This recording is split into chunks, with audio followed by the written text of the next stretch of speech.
isinyathelo. And don't allow demons to give you excuses not to start. Lelo business elisengqondweni yakho uyoze uyofana lona ungazange uthathe ini isinyathelo. Omunye athi mina ngifuna ukuthengisa impahla online. Go and start. Uzayibona intervention kaThixo khona lapho. As long akaqalanga aqaleki vele. As long akaqalanga awusiboni isandla sikaThixo vele. Uyobona isandla sikaThixo uma sewenze njani sewuqalile. Ayibona uyafunda kodwa enkonzweni? Alithi amen enkonzweni. Ibonakala lento inzima ngoba awukayiqali. Waze wayiqala ayikho nzima. Njengoba iyahlabelele ngifuna ukurenovate le ndlu ngiyipende. Awuthi amen. Wahlabelela ngeke uzirenovate. The day uzoyirenovate is the day uyoba na 700 rand noma 1000 rand ufike lapha ecash bill uthi ngicela hamba nale penti le. Uyithathe uyibeke ekhaya. Awuthi amen. Bese uyolanda amapendana ngicela ungipendele nje sibone ukuthi kuzawuphela lapha. Once waze wathatha ini bazalwane isinyathelo kula kuyovuleka khona konke. Noma bekhona kushoda amabrush noma bekushoda ini amabrush azakuthola ngendlela ngoba sewenze njani sewuqalile. Amabrush azakuthola ngendlela ngoba wenze njani sewuqalile. Nanesaba kuthatha isinyathelo niphikisana nokholo kukaThixo. Uyambona umfazi bekanesifo somopho nemkhumbula? Yebo noma cha? Bhayibheli lithi lo mama sekahambe zonke izangoma nabodokotela nabaprofeti kwaze kwaphela ngisho nenkomo nemali. Wasethi waseweyezwa. Wathi lo muntu engizwa ngaye ake ngithathe isinyathelo. Ngiyenze njani? Ngiye kuye. Ngoba yena ngeke ese kimi yimi kumele ngenze njani? Ngiye kuyena. Uma fika futhi akazange besiphukuphuku lo mama. Ngoba uthola ukugcwele abantu abaningi akazange athi hayi abantu bagcwele ngizabuye ngibone ngelinye ilanga. Awuthi amen. Wathatha isinyathelo wabhidla ngakhona phakathi ebantwini. Nakathi uyabhidla ebantwini lathola lo Jesu akamtholi wagcina elule nethi isandla wabamba umphetho wengubo yakhe. Yebafowethu isimanga sikhona kodwa take an action. Awuthi amen enkonzweni. Thatha yini i-action. Abafundi bakaJesu sebengabazile ukuthi labantu bangakuthola ukudla, sebengabazile ukuthi ukukhona ukudla ngandlisa labantu. uJesu wabafundisa isifundo esikhulu wathi sebenza ngaloko njani onako. Bese lithi iBhayibheli alithi amen. Hamba ngalamandla onjani onawo. Wena Gideon yekela ukubheka abanye abantu ukuthi bagijima ukwendlula, abanye banezimoto ezingcono, abanye banama-degree angcono, abanye banama-diploma angcono. Khohlwa ngabantu abangcono kunawo. Nawe nento yakho hamba ngalamandla onjani onawo. Haleluya. Ngeke abonakala amandla onawo na ungeke uzuwasebenzise.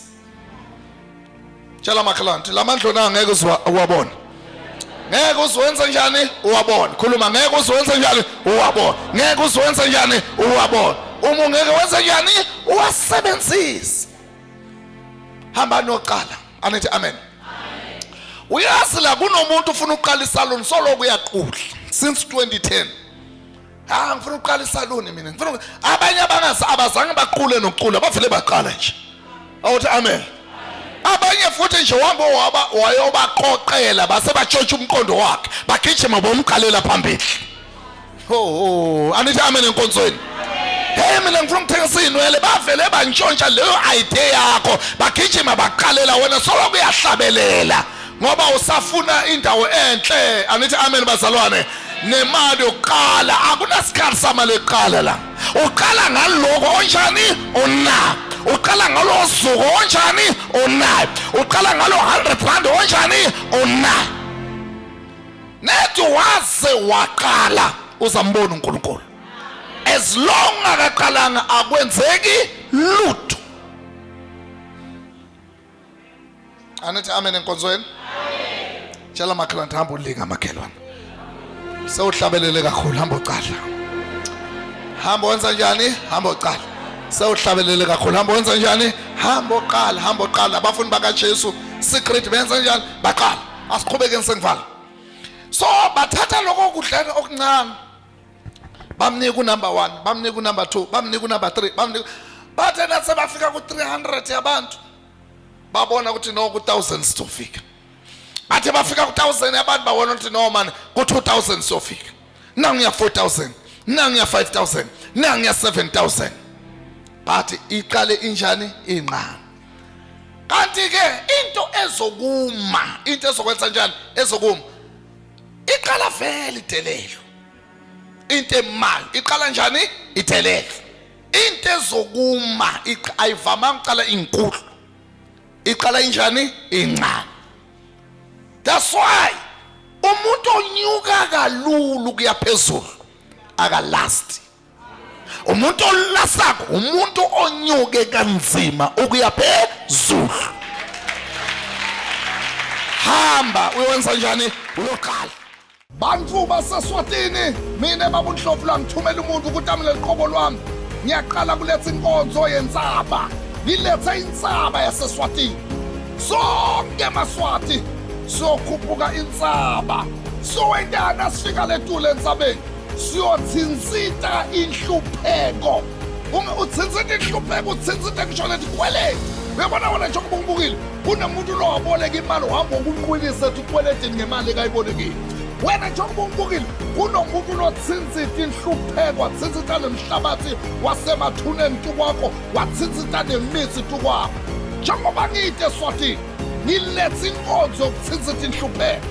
Ngitoba ngifikele khona laphayana eMafuso Trade Center ngomhla ka-12 of December usuku bonke.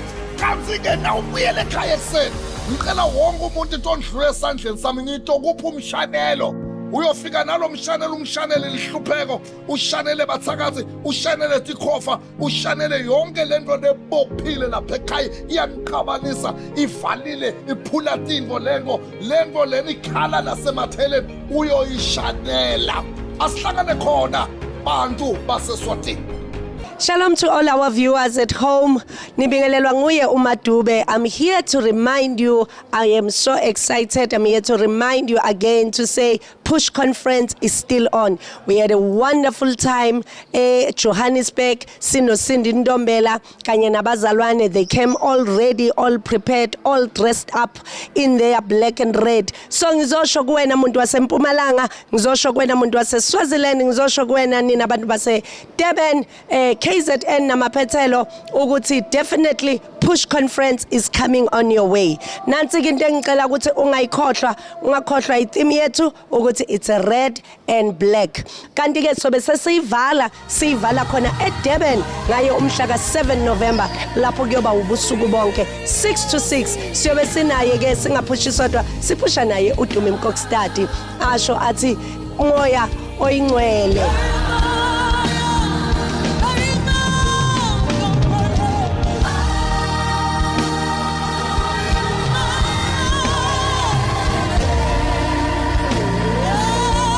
Kumnandi ngiyacela ungalenzi iphutha. Ungakhohlwa ke lungisa 350 ngiyobe ngikulungisele yona i-prophetic product yakho le ozohamba nayo. Push Conference 2025 asihlangane khona. Angiphinda ngisho ke kubantu baseNasport eMpombela. Ngiyoba kunayo lenkonzo lenkulu. Leyo inkonzo yentsaba, asikaze sibe nenkonzo yentsaba. Iyaqala ngani bantu baseNasport inkonzo yokukhuphuka insaba. Ngomhla ka-5 December nsambama ngo-6 kuze kuyolabula ekuseni ngo-6. Angiphinza mina nje ngithunyela kuwena mntaka baba. Wena ngiyakubona uphathwa tinyawo ngiyoqhaqha leti nyawo. Wena ngiyakubona kunento lenyakataka esiswini nasesibelethweni ngiyoyidonsa le nto idawuphuma. Wena ngiyakubona emahlombe lawo ayasinza ngathi umeme manje. Ngithi awakuzilitha labatsha. Wena futhi abakuvalile kunini uthi ufuna kuqala ibhizinisi ayiqaleki. Kunini uthi ufuna kwakha kwakheki. Kunini wena uzama msebenzi ayikho into yakho nelungako. uzama longa kulungu, uzama longa kulungu, uzama longa kulungu. Ngicela khuphuka nawe inzaba ngiyokuvulela tingoda. Mina lo ngitawutsinzita le hlupheko, ngitawutsinzita abangani lababi, ngutsinzita leli hlobo leti wrong, ngutsinzita nalabantu labahleka nawo kazi ngibona babophile. Mutsi bantu bakithi bawusebenzisa, wena bakuvale ngemutsi. Asikhuphuke inzaba ngomhla ka-5 December msambama ngo-6 kuze kuyolabula ekuseni ngo-6. Ngicela ukuthi nigijime ema-ofisi niyocela ama-transport, bantu abamata nikhiphela ama-transport ema-ofisi, ngite na-sport. Ngitoba nginenkonzo ye-1-on-1, ngitawuqala ekuseni ngo-12, emini ngo-12. Ngiyoba ngibona abantu one by one. Lothi baba Ndlovu ngifuna ukuxoxa nawe nje, ngicela fone khona manje. Lothi baba Ndlovu ngicela face to face, sibe sobabili, ukhulume nami ngikhulume nawe. Ngicela fone khona manje emini ngo-12. Bese kuthi ngomhla ka-5 December sekuyoba kule nkonzo yokukhuphuka ini inzaba. Siyikhuphuke yaphi kanze inzaba baba Ndlovu? Khona laphayana qeleni kwe-rugby stadium kunale college lebitwa ngokuthi i-St. Mike Sport Ground. Soba silapho. Make sure ukuthi uyobuyela ekhaya nomshanelo wokoshanela inhlupheko, wokoshanela siqinto, wokoshanela lamavukuzane nalamakati naletilwane eligqwale, yokoshanela nale mizi lebayithele lapha ekhaya lenento nifuna kwakheka niqabana noko. God bless you. Nangoku uMadube ngiphindile ngiyamthuma ngokwesibili futhi ngimthuma ePitori TV abantu basemkhonto. Nangoku uMadube uthunywa ubaba uNdlovu kuyoba kuyinkonzo busuku bonke net prayer. Ulethe wona lo mshanelo wesima, uyonilethela umshanelo, uyoshanela inhlupheko, ushanele nabathakathi, ushanele nalesiqinto, ushanele ngisho nalamashongololo nalamavukuzane. 14 of November ePitori TV Mkhonto, ngisho khona lapha eholweni inet prayer noMadube. God bless you. Nangoku uMadube ngimthuma lapha ema-ofisi uzonibeka izandla. Kanti nirenti baba Ndlovu siqala kubonana nomama, siqoqe nomama, simtshele inkinga zethu. Fona khona manje ubhalise yona i-1-on-1. Mntanami, wena ngabe ukude ngempilo kunomuntu okubophe ngenhliziyo. Impilo kumele uyiphakamele, noma iphakamele impilo uyohlupheka uziyofa. Ungakhohlwa kuphatha inhlabathi, umhlaba walapha eyadini. Uze nawo azowuthandazela awubusise, ngoba ezinye zezinto ezibopha abantwana babo zilapha egqekeni, ezinye zezinto eziniqabanisako zilapha eyadini, ezinye zezinto ezinenza ubomi bungaqhubekeli phambili kungoba kunomuntu wathatha umhlabathi wangowuthakatha.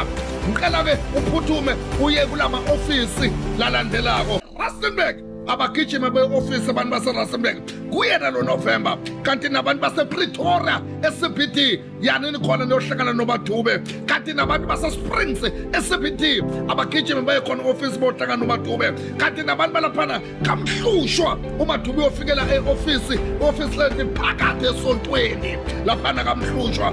Kanti abantu balaphana eSwatini kaManzini gijimani nohlangana noMadube khona lapha e-ofisi. Abantu base-Bakersford gijimani nohlangana noMadube laphana e-ofisi.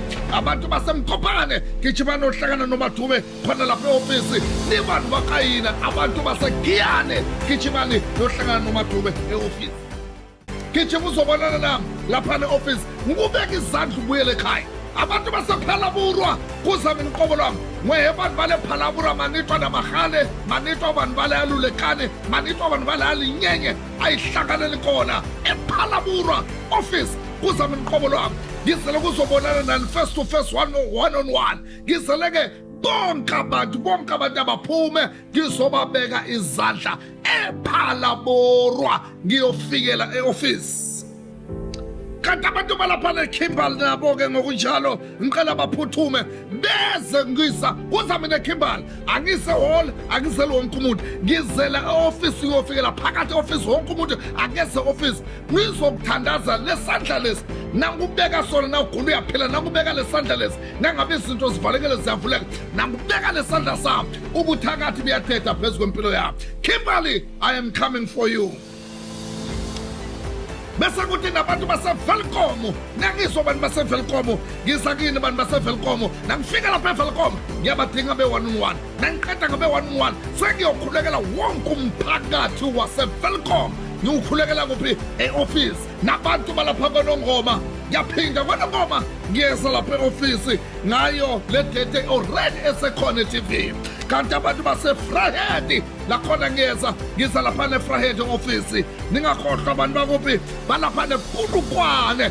Pastor Ray is coming to Polokwane ngitsho khona laphana Pietersburg Polokwane Qobolwayo uyeza umfana wami uyeza umfundisi wami yanimema abantu basenhlasatshe ngithumela yena uPastor Andrew uBishop Shikopakopo uzakhona laphana enhlasatshe ngayo umhla ka-3 of November uletheni na ulethe uzele kuzonibeka izandla iyezinqeku izonithandazela. God bless you. Seniyabonga kakhulu kuStenyanga liya leya street kugula Mark ekaya mfundisi bekade eBabaton sithenge khombo Mark wagula bayanibita nani phumani kuniya kustokeni basanga sakhona lutho akasakhuluma manje uhamba kamina niwela ni eMzambiki shayishayi ni khombo ngithatha lamanti ngifika ngichela Mark ayibambanga lo muntu uthenga ikhombo la eSouth Africa Newspread yebo ayithatha atinqamula border ngayo amen athi abantu baseMozambique bayayidinga ikhombo hayi lokholo lokuniyakuthanda lokho ngiyakuthanda lo mama uthatha ikhombo nawe mele uthatha ikhombo uthatha iproduct uthumele loyo muntu mthumele kwenzekala nimofika lapha eshayishayi nafika namchela ngalamanti Mark bese kugcwele endlini sina si8 bantu baMark sonke besilikhona baningi sihlala la kaleli vele si6 labayithuba khona ngale safika namchela ngalamanti basesesi uyadlala wena la kusuka abogobela labakhulu la wasithwa leso manje kumfaka kamina amanti Mark kulintsambama uste kushabo 11 wawusuku Mark saqala waphapha amaseswaye wamcheka siyini so uyavula umlomo makwa makhulu asengicela kumuntu guqula le site ayisavumi waguquliwa makwa mina kusasekuseni mama wathala ukukhuluma yep. After umsebenzisa la wamanzi yep. Wamtshela namanzi yep. Aphula umlomo akhuluma ashaya izandla mkhulunkulu shaya izandla mkhulunkulu nanyalo bantu abasekhaya bayabonga kakhulu babonga uCobola lekhaya baze kujabula Mark bomyendela passport iphume etolo Mark wami uyeta mtata mbona tota bonga la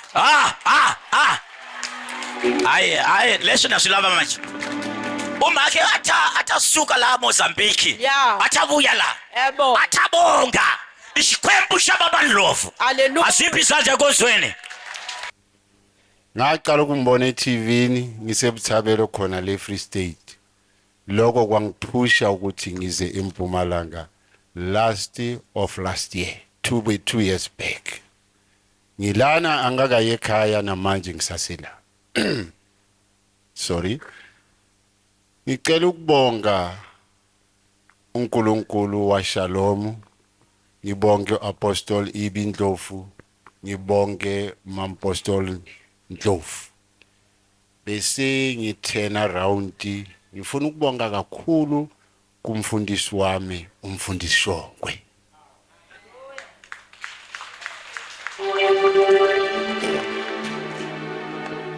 umfundisi Shongwe sonke isikhathi Sunday ungiyenza ngizizwe ngiwumuntu noma ngifika esontweni sengikhathele ngokuba ngisebenza nabantu balana eMpumalanga bangangifuni ukusebenza nami emsebenzini kodwa ubaba Shongwe ungiyenza ngibe namandla ukubuyela kuwo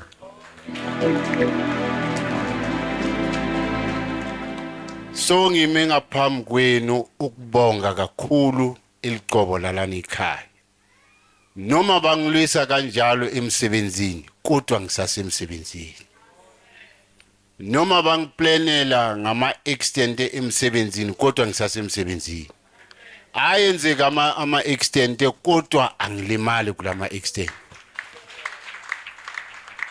ngendaba yaliqobola lana ekhaya nezinto zami ebengiloko ngisplana ngisifuna siyayenzeka ngaliqobola lana ekhaya ngicela ukukucela enye into Monday lo esisuka kuyo bengiyophakamisa ilicense yami ngiyisuse ku code 10 ngiyise ku code 14 ngifuna ukukutshela ukuthi ayikho nento abayizwanga labantu baba abayizwanga la mina ngithi kuzochinjwa la sikunikele imegama manje sikuthi ku Ministry of Transport manje la kuzochinjwa kuzobe negama la lo baba lo ngifuna ukutshela ukuthi unesikhathi singakanani uneleyo code leyo yakho le unayo uzowaphakamisa ku code 14 isikhathi singakanani uzama ukuthi uphakamise lelo license isikhathi eside kakhulu mfundisi wa around 17 years 17 good years. I said 17 years struggling, trying, but just after visiting this ministry, the ministry of Apostle Ebenezer Love, ay lezinto kwamanje ngithi kuwe njengokuba bengiyotesta Monday kwaze kwakhuluma yona itraffic cop ebe itesta mina yathi umuntu ofana nawe ukumosha isikhathi ukumtesta wena into ekufanele ngiyenze njengo traffic cop ngifanele ukunikeza ilicense yakho kuphela sekuyakhanya lezi inkonzo zika November buza mina mntanami ngilethe yona lenkonzo yokuzovula into zakho ngoba kunabantu abakuvalile kunabantu abavala ibhizinisi yakho kunabantu abavala ingane zakho kunabantu abakuvala emalini ngenza le show ukuthi uyeza uza nefamily yakho ngaye umhla ka8 of November khona lapha eNquthu VA Makhoba ngizoba nguphathele lo mshanelo wezimangalisi ngicela ukulungela ukuthatha 2 emshanelo othi oshanela ngaphakathi endlini othi oshanela ngaphandle uma ushanela uthi ngishanela inhlupheko ngishanela imithi abathakathi ngishanela lento esibophile iphinde siqhabanise kuleli qheke ilento esenza singaqhubekeli phambili ngempilo kanti abantu balapha eRandfontein nakhona kuzamini uqobo lwami kuzamine ngizonibeka izandla wena ngizokubeka izandla usebenze wena ngizokubeka izandla ukhala ukulala ngoba bowungalali kanti abantu balapha eMafikeng ningakhohlwa abantu basemafikeng ngithuba befundisi bazosempela befundisi base lo uzondithandazela eMafikeng basofikela kuphi na khona lapha kulela hall eParolong Community Hall Parolong Community Hall balethe yona ikhalenda ya 2026 baphinde ke balethe nale phanjeli ebeniqelile abantu base Islandane kuzamine Islandane Combo Hall ngicela bonke abantu base Islandane baphelele I'm coming to Islandane ngizonibeka izandla eSlandane emntana ngizamlanda umntana abamthwebulile abamvalele ebhodleleni abamvalele otrop abamvalele ethidini ngizamlanda ngegama lika Jesu Islandane asihlangane khona uzobuyela ekhaya nawe umuntu waseSlandane uphethe umshanelo wemanga Port Elizabeth khona lapha ehall eTaku Community Hall la sihlala ngifikela khona ngayo umhla ka21 ekseni ngo10 angiphinde ngisho inkonzo lena yokuhlehlisa ifiso sabo bonke abantu abakufisa ezinye ifiso ziqalile kwenzeka ngoba njengoba uyagula wena awuguli ngoba uyagula uguliswa ifiso abanye bakubopheka enhliziyo base basho ukuthi sonke sibone 28 of November khona lapha yana eKlerksdorp eJobethina 10 o'clock ekseni sinilethela ikhalenda ka 2026 ikhalenda ethi Jehova yilwa nalabo abalwa nami ikhalenda ka 2026 ake ngibakhuthaza ababukele emakhaya ukuthi le khalenda le nizayilanda ema-office ngicela ukuthi abantu baseLimpopo nabantu base-Northwest nabantu base-Free State bomhla ka1 hamba yolanda amakhalenda awu4 ngicela wenze show ukuthi uthatha amakhalenda awu4 uphathe loyo 300 rand uyothatha amakhalenda awu4 iyasebenza le khalenda nangu umuntu oqeda kufakaza sondela unganqeni ungesabe angiphathi ke khalendeni biza ngomthakathi ngakho konke ngekhalenda kwavuthuka abangani ebenginabo kwavuthuka anything ebekukhona amen ngenxa yekhalenda kuphela haleluya Hayi bonke inkosi. Wonke umuntu ongibhekile njengamanje, wonke umuntu ozwa lobufakazi, phuthuma uyolanda ikhalenda yakho. Abantu baseMpumalanga kuwo wonke ama-ofisi eMpumalanga, abantu baseGauteng kuwo wonke ama-ofisi eGauteng, eMpumalanga ngomhla ka-2 November, eGauteng ngomhla ka-7 November, eKZN ngomhla ka-4 of November. Ayi ikhalenda lingenzela imanga ekhaya ibesixakekile. Ngumamkhizi waseLovu kodwa ekhaya kaMaphumulo. La ngizala khona nje besixakekile nje ngafika la ekhaya unyaka odlule unyaka uqala. Ngathenga amakhalenda eyo-12 inyangalisa kwamele uvele inyangalisa ekhaya. Hayi lenza imanga ekhaya besihlupheka singenamuthi singenalutho. Manje ungathi kaMlungu kwavele kwavuna umfana kadadewethu wavusa umuzi into ongakazi uyibone. Emva kwalokho zonke izinto nje ihamba kahle. Hey liyasebenza lela khalenda. Ngizobonga ikhalenda lalekhaya. Kwathi ubaba elibiza njenganamhlanje nje ethi sukumani nizothenga ikhalenda. Ngasukuma kuqala ngathenga leli khalenda. Ngangajwayele ukuthi bengifike ekhaya into ngiyenze ngosuku, ngiyenze ngakusasa. Kodwa ngalelo langa ikhalenda lami ngafika ngalithatha ngalibeka efrijini kanje. Ngathi ngifuna isipikili sangasitholakala ngathatha ngalifaka khona nje kufatana ngalifaka efrijini kanje. Wathi ekseni bengivuka kwasasongcwaba la isontweni, ngavuka ngeza emgcwabeni. Uthe bengibuya, ngabuya ucingo lwami lusikiwe. Kusho ukuthi bebezongena bengithi ngiyabuka ezimbalini azikho inyawo, ngathi Jehova ilwa nabalwa nami. Amen. Iyo le khalenda ngithi kumele ihambe iyongena phakathi endlini yakho, kumele ihambe iyongena phakathi ebhizinisini lakho, iyo iyongena phakathi ekamereni lakho, phakathi edining room, phakathi esitting room. Le khalenda le izawulwa nalaba abalwa nawo. Kwamanye amakhaya kunemimoya, kwamanye amakhaya kunamathunzi, kweminye imizi kunento ehamba phezu kwamathayela, kunento egijima phakathi endlini. Ngithi namhlanje siyakhuleka siyibandla, sithuma le khalenda, singena phakathi endlini yakho ngale khalenda. Yonke into ephila phakathi kwalele khaya iyaphuma ngegama likaJesu. Asiphakamiseni izandla bazalwane, sisalule izandla zethu as a church of God. Sithi phakathi emakhaya singena ngale khalenda, kuyavuleka bokuvalekile. Singena ngale khalenda, ubuhle bokuphela kuyophinde kuphela. Singena ngale khalenda, lento beyiqhuma emathayeleni ayophinde iqhume. Singena ngale khalenda, lento beyinenza niqabane ngathi isiqitho siyaphuma, lento beyinenza nilwe nodwa iyaphuma, lento benibophile imali ayihlali nabantu akukho umuntu osebenzako niyoqala kusebenza kuleli khaya. Lo muzi nithi niyawakha bowungakheki, ngenxa ongena kwale khalenda uyakheka ngegama elinamandla, igama likaJesu. Hambani hambani hambani babukeli, ngomhla ngalamadethe engiwashoyo niye ema-ofisi niyothatha amakhalenda. Ngithi ngegama likaJesu makuvuleke. Ngithenga ikhalenda la ekhaya, bekunomuntu bengihlupha kakhulu mina, ngingamazi kanti umuntu womndeni wami. Kuthe ngelinye ilanga kwaduma izulu ngonyaka ophelile. Lithe meliduma izulu ngalithatha ikhalenda likababa uNdlovu bese liwile lapha phezulu, ngalibeka la ngakusofa, ngaqondanisa nje nami ngakusofa. Lo muntu lo ogila imkhuba wazohlala kulo yasofa, ikhalenda likulo sofa. Izulu lacisha lamthatha abazalwane ndamtshinga phandle. God bless you. Nisabukele le show. Ngomhla ka-11 January 2026 sizoba sineyinkonzo enkulu khona la eThekwini.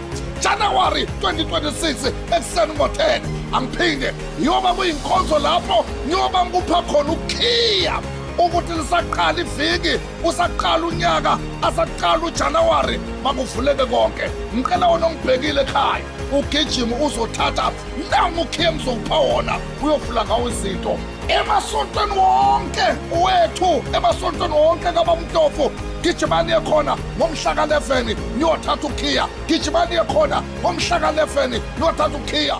Abantu basemkopane-ke ngiyeza emkopane niyobuyela ekhaya nalo ini iwumshanele. Ngikhala nenze sho abantu basemkopane uphume mntana ngifuna ukukhipha ledliso nalento egijima eswini ngathi unomntwana ngathi unenyoka nalento ekhuphuka kuvaloma kunomuntu khona lapha eMkopane akalala ebusuku uhlala bona gijinswa abantu asemahlathini asibona aphakathi emanzini yes eMkopane kanti abantu basemzumkhulu phuthuma mzumkhulu ngiza kuwena mzumkhulu ngisho le nkonzo enkulu kaNovember inkonzo le kaNovember mntanami leyo ngiyophahlaza khona umsamo lababeke khona impahla zakho babeke khona ngisho namagama abantwana bakho babeke khona ngisho nemali zakho uzawuvuleka uyobuyela ekhaya nomshanelo uyoshanela phakathi endlini ushanele nangaphandle kodwa le mshanelo imele bemibili ngiphinde ke ngithini abantu baseGraskop ngisho kuphi eGraskop ngisho khona lapha yana ngasentunjambili ngisho khona le Graskop yale KZN ya uzamene lapha eGraskop ekuseni ngothelo hlobo ngizoba sengithelekile ngifuna wena lo shawe strong ngifuna wena lo thangilale ebusuku ngifuna wena lo baba kuvaleke kwaphinde kwabopheka kanti abantu bakuphi na abantu balapha eMount Frere uyofikela khona eTown Hall yaseMount Frere inkonzo kaDisemba lo ungakhohlwa Mount Frere ngiyoba ngikhona laphana eTown Hall ekuseni ngothelo hlobo ngizonibeka izandla kanti abantu balapha eKokstad ekuseni ngothelo hlobo ngizonibeka izandla angiphinde ngisho-ke ukuthi bafowethu uma ungeke uyiphakamela impilo iyaphakanyelwa ngoba kunabantu abahleka nawe abakufuni wena kunabantu abenza ngathi bakusupporta but ebusuku bahamba namagama akho namagama abantwana bakho bokuvala abantu baselunde baphelele bonke kulo December ngiyeza kuzama iqobo lwami lapho lundi ngizonibeka izandla ngizonikhulekela mina ngiyazi mntanami ukuthi kunabantu abahambe emathuneni baye emathuneni bafike baqele emathuneni baye emathuneni bafike banibiza emathuneni baye emathuneni bayoniqela ukuthi bafuna ukunivala njengamanje impilo yahlehla ayiphambili nginiphathele ini na nginiphathele umthandazo umkhulekele ngulethe lapho lundi ngaye umhla kabani na ngaye umhla ka-1 of December ngizoba ngilapha PZ phakade Community Hall uyobuyela ekhaya mntana uphethele mshanele O2 uyoshanela inhlupheko ushanele ukufa ushanele isiqithi ushanele ingqabano ephakathi kwalelo khaya ngeke ngehlule lento ngizakukhiphela yona ngiyayibona ihlele emahlobe la izawudilika nangibeka izandla God bless you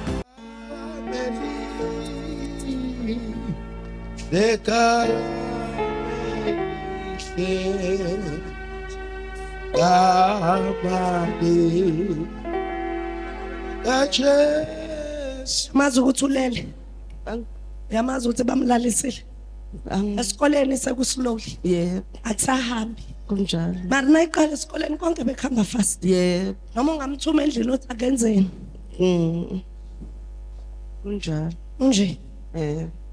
nayiselala ubuthongo ulala ngathi ufile ngoba bamkhipha emzimbeni Oh God. basebenza ngaye usebenza ebhizinisini Jesus. umbona njena nje uyinhlahla benza ngayo imali ngoba bathwebule inhlahla Jesus. bamvalele ebhodleleni njengoba ngikhuluma nawe right now ngiphi igama lakhe Siphokuhle phakathi kule inkamba bafake kuzona nakulama bhodlela come out shasha come out Puma Puma Puma come out Puma uya nenqondo yakho uya nenhlahla yakho Puma shasha gijima ubuya emsebenzini gijima yakala gijima ubuya emsebenzini yakalani teteleni susani isitulo ngabuyela emsebenzini gijima yena emsebenzini wakho gijima ayiphumele nyoka baleka mama ayiphumele nyoka ihambe ayihambe ngegama likaJesu gama likaJesu esihle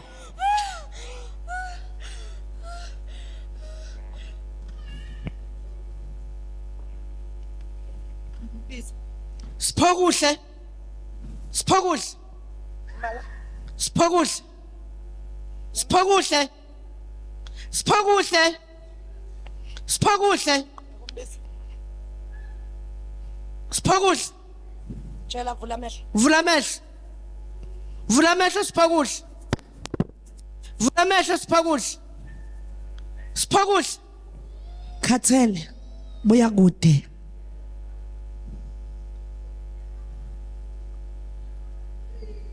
Gijima. Buya phelela. Ngena emzimbeni wakho. Ngena engqondweni yakho. Siphakuhle, vula amehlo. Stand up. Phakama. In the name of Jesus.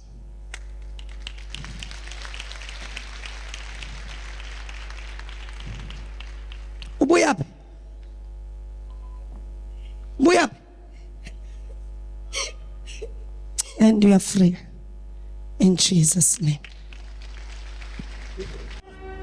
In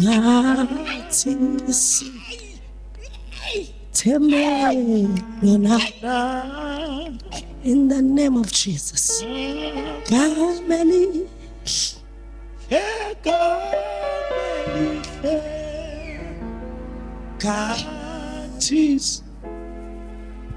Hamba nobabili. Ningabasekhaya lodwa. Umzala. Ubani wayithwese before yena thwasa? Nika yena imfaka. Before uthatha ukuthwasa ubani wayithwese? Wayithwele. Ubani? Into ebuhlungu yenzekayo ukuthi bayile emanzini bayile kothwaso. Baphothula. Mara lentwaso yenziwa yalutshwa. Ingekho. Noma sebethwasile kuyabheda. Noma sebethwasile kuvalekile. Noma sebethwasile awenzeki. And lo ntwaso iqale ngokugula. Kwathi izolunga nangabe bethwasa. Bathwasile mara kuvaleke konke. Nasi lesilwane. Lo moya wezizwe. Uhambe. Uhambe. In the name of Jesus. Hambani. Leyilwane leza ihambe ayishashe. Ayibhodle ihambe. Ayibhodle zonke. Ayibhodle ihambe. Ayibhodle zonke ihambe. Ayibuyele emahlathini. In the name of Jesus. Ayihambe.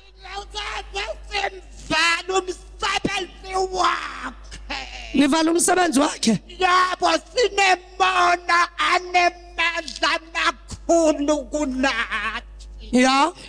Yena unawo umsebenzi laphi wawona ke thina bosimlaya. Lamazi umama kaMzala.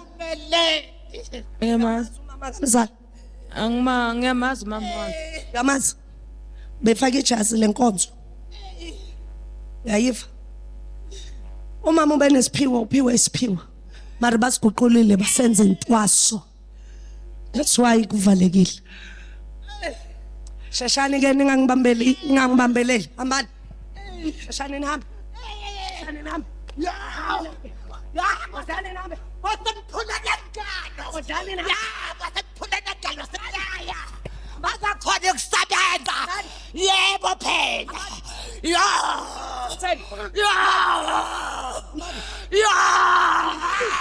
Yebo phela. Sesihamba. Sihamba ukasithola bekasesula. Uyasesula sike madoda. Ngiyona kusiqasuka.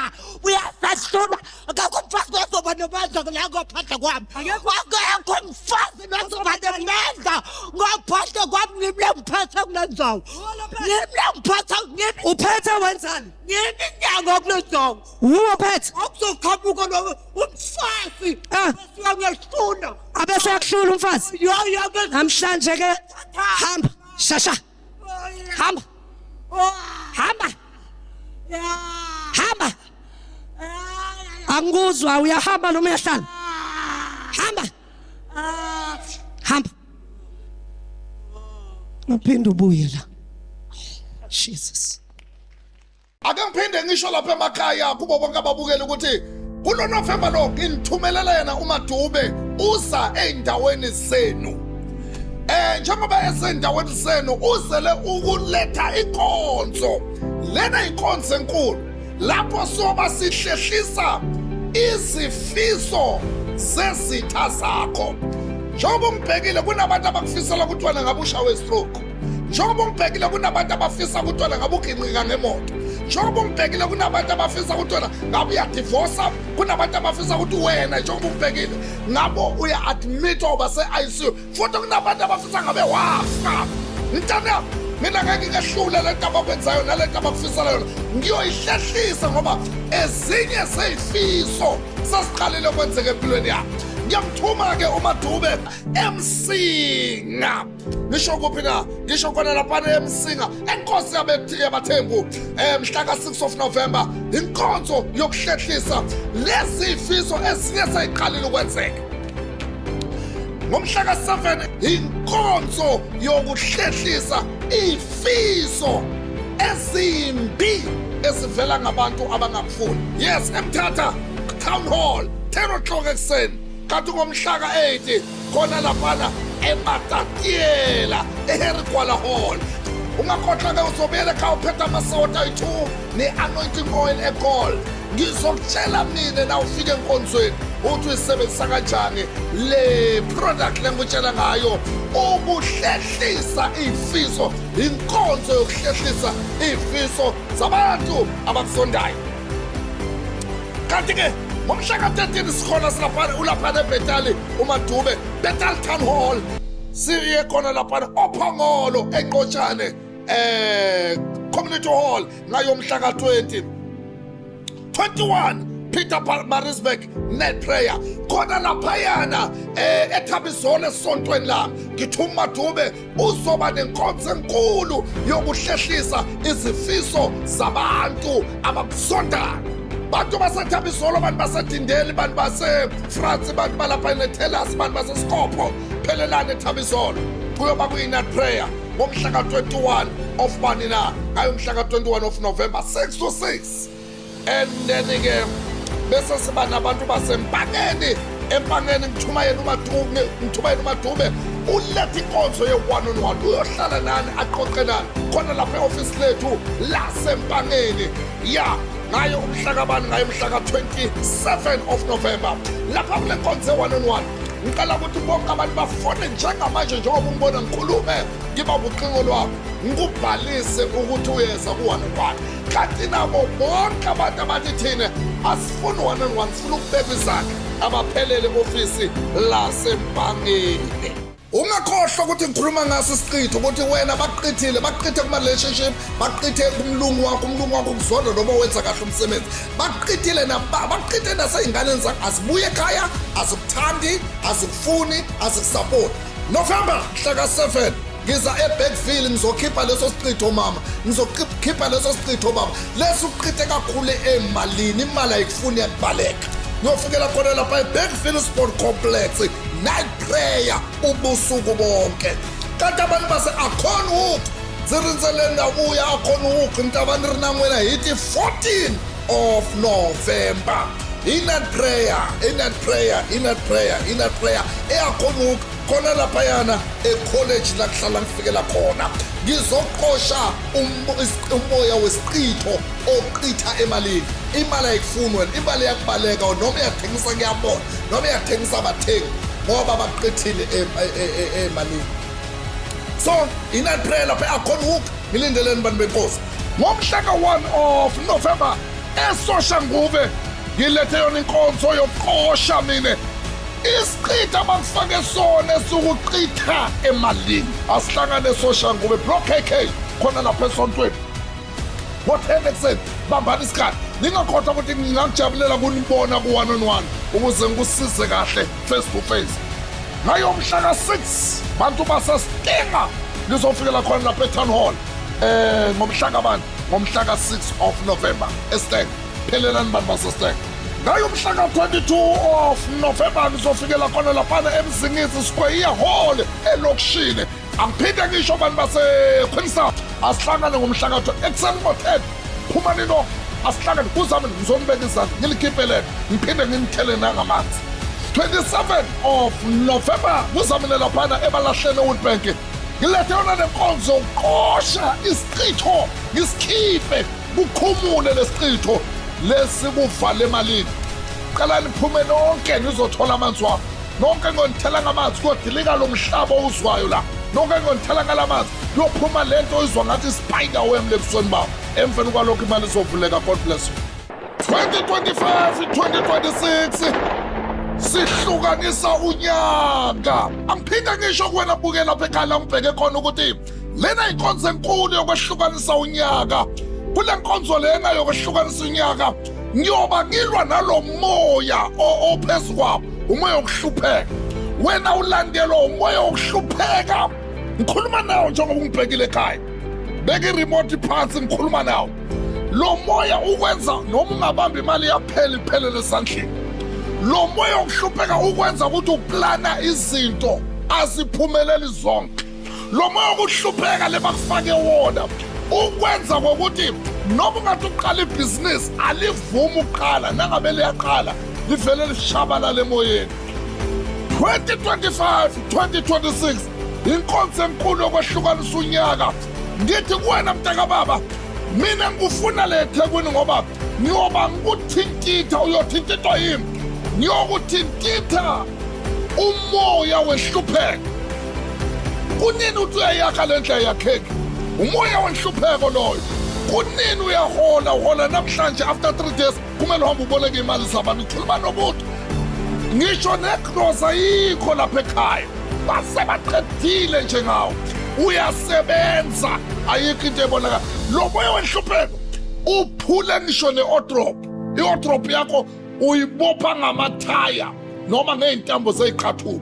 Lo moya wenhlupheko uphule ngisho namakhabeni, uphule ngisho ne-TV, uphule ngisho nama-ayini, uphule ngisho nesitofu esisebenza ngamazinga ayi-4. Lapho ekhaya la sebenze lodwa. Angiphinde ngisho ngithi 2025-2026 sehlukanisa unyaka. Wonke umuntu ongibhekile njengamanje kunama-transport kuyo yonke iprovince azobaletha abantu la eDurban. Hamba njengoba ngikhuluma nawe uyobhalisa igama lakho. Hamba njengamanje njengoba ngikhuluma nawe uyobhalisa igama lakho ukuze bakubekele isithi kule transport eseDurban. 31 yoba ngibeka abantu izandla. Phakama mntaka baba, uyohlupheka uziyofa na ungeke uyiphakamele impilo, impilo yaphakanyelwa. Ayikho into elungako na ungeke uziphakamele impilo. Ngicela ugijime uyobhalisa igama lakho. Na ufika lapha eThekwini ngicela ukulungela ukuthi uyobuyela ekhaya ne-bracelet. Le bracelet lengokufaka yona esandleni sakho iyona ezohamba yovula zonke into zakho. Ngithintitha umoya wenhlupheko ubuyela ekhaya ne-bracelet sehlukanisa unyaka.